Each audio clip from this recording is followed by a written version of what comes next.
Alrighty, traders. This is Blake Morrow. You are listening to the Daily Roundup, and hope you guys are having a good Monday. I have a bit of case of the Mondays today. I'm just tired. I woke up this morning and I've been tired all morning long, and I can't really explain it other than I just, it's getting up early in the morning when you're used to a couple of days of sleeping in. Just a couple of days of sleeping in. It really affects me on Mondays. Always does. But today, like more so than others. Not a lot happening. Let me actually take you over to the S&P. So if you are if you're in the chat room, you guys know I sold some S&Ps at right here at 41.98. It's a 78% retracement. I think it's right up against resistance. So for me, it's like risking $10 here to 10 points, to maybe make like 30 or 40, maybe a drop back down to 41.50 by the end of the day. That's what I'm hoping for. And if you recall earlier, I'm also thinking this could be a Gartley pattern, right? So that's also kind of in my mind. A Gartley pattern or just into a triangle, it means we come back down here towards 40, 40.80, 40.85, something like that. So other than that, I haven't been like super active today. The euro dollar sitting in this range, cable just kind of farting around, flirting with breaking down, but it isn't really breaking down. Let's see what else. The Aussies just range bound, Kiwis range bound, dollar Canadian firming up a little bit. And we were actually looking at the Canadian yen, this triangle, and you could see it was probing the upper end of the triangle, now the lower end of the triangle, all flirting with, potential breakout soon. What else is going on? Dollar Mexican peso, kind of heavy. The US dollar, South African rands, kind of heavy.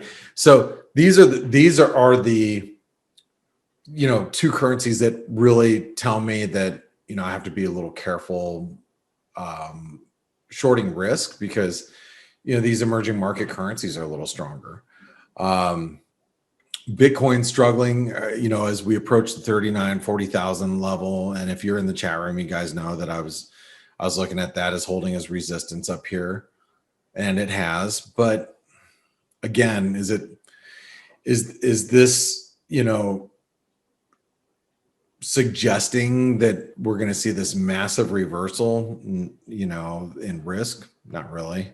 It's just telling us that we're pushing up against resistance. Gold stronger, silver is kind of underperforming. Oh, by the way, hey, what happened there? Oh, there we go. Sorry, I don't know why my chart popped out. Grega pointed out, Grega Horvat, he pointed out, this is probably the best way we could play the gold silver right now, isn't it? I mean, bearish silver, bullish gold, and they're both profitable. I mean, that's pretty much the best way you could play that at the moment. Not saying it's going to stick around, but he made that point. I was like, yeah, that's a good point. And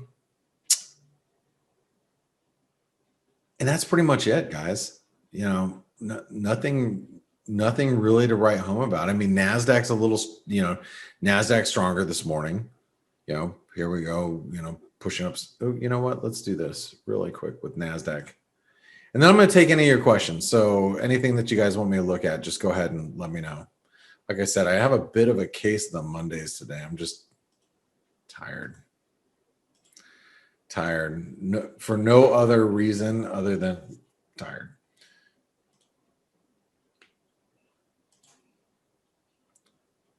So the NASDAQ's probing the 618 retracement, right? It's probing the 618. Dow. I'm doing a whole lot here. Let's get rid of that. Get rid of that. Dow looks like it's actually at the 50% retracement. It's also at the 618. Yeah, S&P pushing resistance. I mean, not a whole lot. Let me take a look at your questions. Jason said, Blake, do you also use TD Ameritrade to trade FX? If so, do you see any advantage over using TD Ameritrade over Orlando or Forex.com? No, I use TD Ameritrade for futures, but sometimes I trade currency futures. Like if I'm like, I'll give you an example. Like I'm bearish the Aussie, right? Just in general, but I'm not like really sold on, I want to short the Aussie dollar or buy the Euro Aussie. Sometimes I'll just sell Aussie futures. Does that make sense? So I keep my futures trading there for if I really want to take advantage of a gold move or a silver move. Crude oil very rarely, but sometimes I do want to trade like a currency future because I'm just not completely sold on the spot move, or I'm not 100% sure which currency is going to be better off against one other. But I think that the Aussie's going straight up. Well, then I'll just buy the Aussie future sometimes. Does that make sense? Okay. Catherine says, I'd love for you to look at WTI if you can bear it. No. Fine. I'll look at it. Actually, crude's ripping. It is ripping this morning.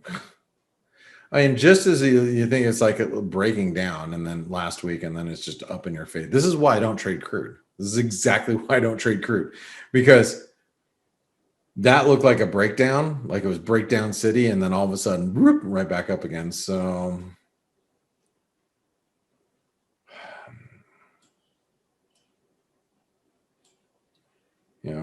right up against resistance. Maybe this is like the S&Ps too. This is more of a triangle. That might be it. Whenever you get into a triangle, like a consolidation, it gets really whippy. So whenever you start to see this whippy price action, like Canadian yen was a great example, you're in the apex of this like triangle that's going to break out soon, or a wedge. Happens a lot. And then because it's catching everybody wrong on both sides, so you're just seeing whip up, whip down, a lot of that. I mean, I guess longer term on crude, let's look at it this way.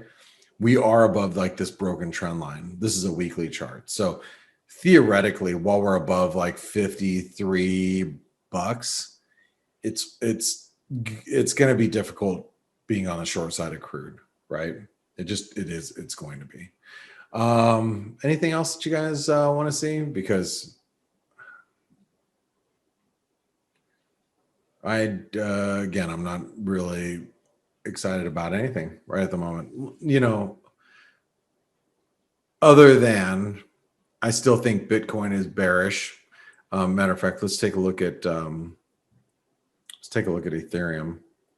Ethereum had a hell of a bounce. I mean, this is also, for all intents and purposes, this is a false breakdown